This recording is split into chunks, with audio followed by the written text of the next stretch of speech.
Oh, we also heard from Stefan about the Iberian Masters, and then they went off to another place for the under 25 Worlds.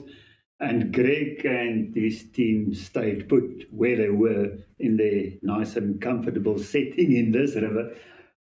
Greg, the first time that you went over with the Protea team, the first time that Yeah, you actually got Protea colours. yes, first time ever, yeah.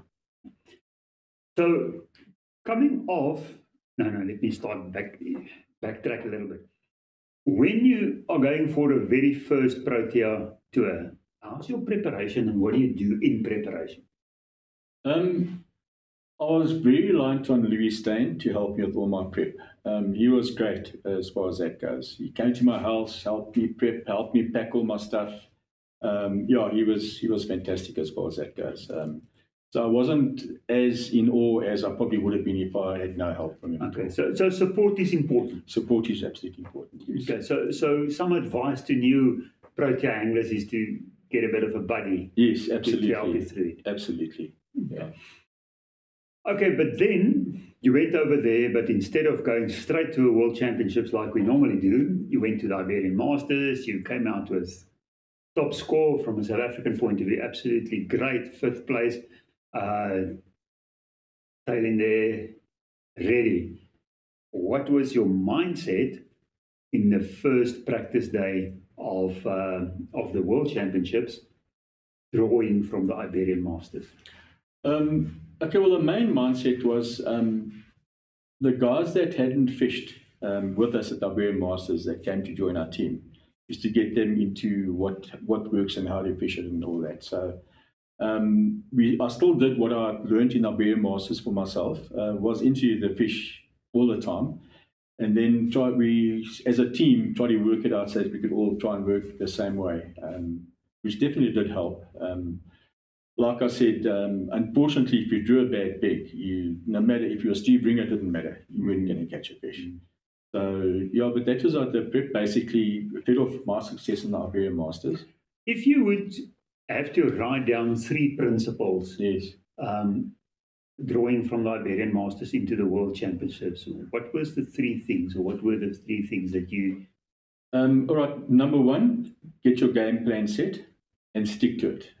No matter what, if you see somebody next to you catch a fish and he's fishing 3/4 of the way across and you're fishing all the way across, don't be tempted to pull in and follow him. Okay, just stick to your guns. I was tempted, but I had a little voice in my ear. My good friend. What did that voice say? He said to me, Greg, are you sure you want to do that?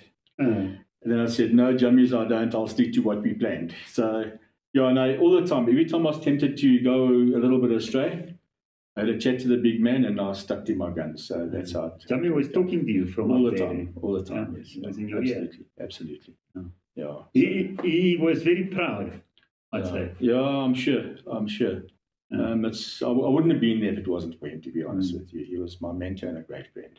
Okay, so we said have a game plan, stick to it, and what would the third one be? The third one is to make sure that where you are fishing, that you are fishing at all times. You've got to make sure if you leave it too long and you snag, you've wasted that 10 minutes. You've got to be fishing all the time. That's for me. That was the main thing. So that 7 minutes that you spoke about. That 7 minutes was important. It was the right thing to do. Was there ever a time that you had to feed 2 or 3 cages and then let it lie, or did you just maintain that? No, just maintain. I felt if you're going to feed 2 or 3 cages and then leave it for 10 minutes, it might be the way to go. But if you're fishing every 6-7 minutes all the time, you've got feed going in all the time.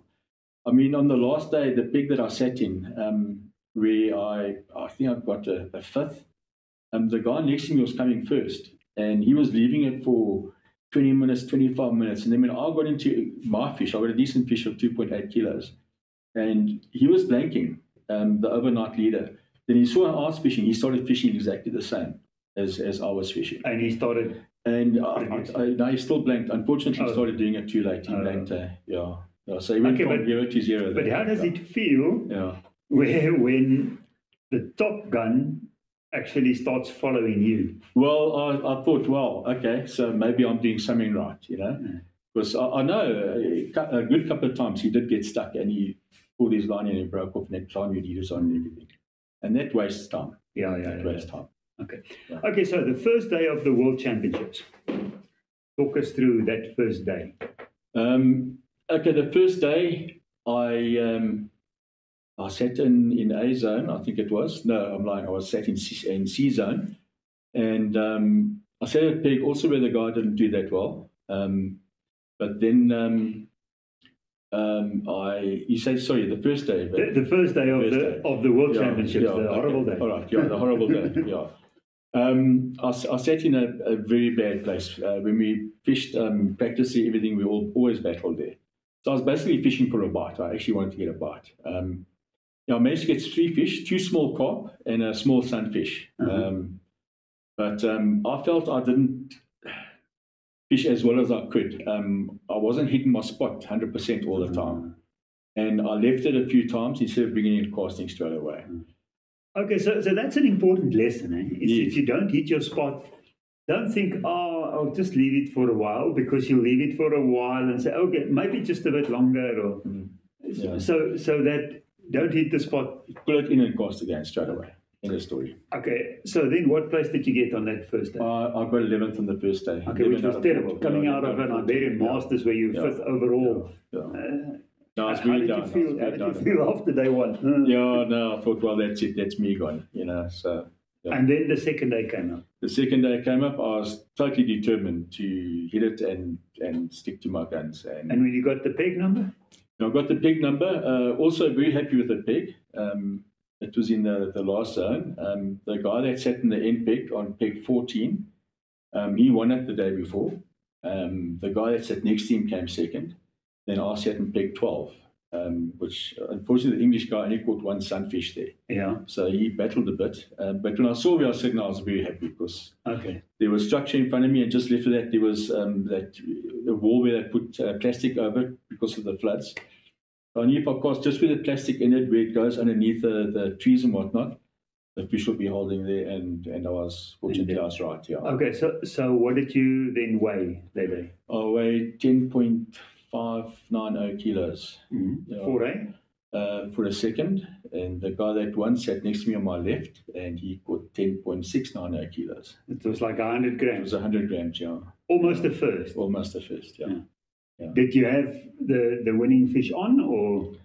I did lose 1 or 2 fish, but I think he did as well. So it was much of a muchness. Yeah, much of a muchness, yeah. Okay, did you do anything different to what you've just explained to us, or was it still the same? No, I did exactly the same thing, but if I didn't land on my spot, straight away I changed my spot. Okay, so that was the game changer. That was a game changer, definitely. So somebody on your shoulder said, track 8. Exactly. And he's not talking about clothes. No, I heard. Are you happy? Are you happy, Uncle? And I said, no, I'm not happy. And then I pulled it. Then pull it out. Yeah. Okay. And I promise you, as I cast again, within 30 seconds the fish was on. So I knew straight away. It is that important. Yes, absolutely. Absolutely. Okay, and then so it was overall 15th. I came 15th overall, yes, yeah. Which on the back of an 11th place on the first day is pretty good going. Yeah, no, I was very happy, but I knew that if I could get a first or second, I'll be in the top 20 because the guys that were fished well the first day, if they draw a bad peg on the second day, no matter how good they are, they're not going to catch a fish. Yeah. So, yeah. Now it is, unfortunately, it's one of those things that it's one of those you have to get a semi-decent peg because then you can work with it. Yes, absolutely. Yeah. Accuracy and distance. At what distance did you have to fish? Like I said, I fished about 1.5, 2 meters from the other side. How far was it? It varied between 40 meters and 48.5 meters. Okay, so it wasn't a hell of a cast, but it was not right in front of you. Yeah. I mean, a 50-meter cast to be accurate and with Spain, those winds and things like that.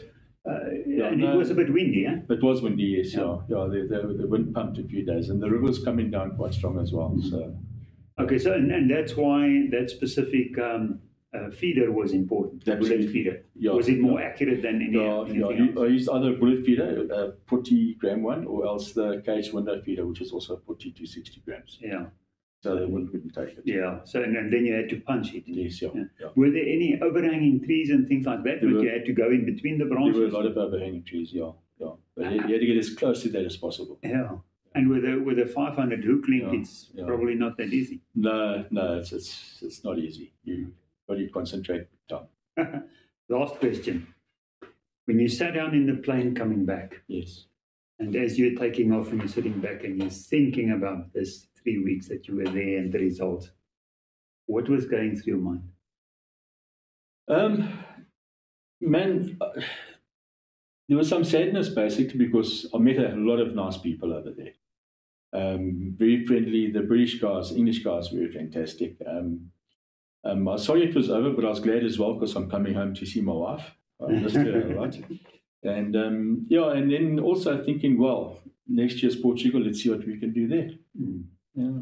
Okay, so were you content? I was very content, yeah. I was happy I did what I could do, yeah. Yeah. Well, Greg, we are proud of you. South Africa is proud of you. We as a platform magazine is proud of you. And I think Jamie would be very, very proud knowing what he taught you. And I think you carry forward a bit of his heart. No, thanks, I appreciate it. But thank you for joining us today. We really appreciate it. Only my pleasure.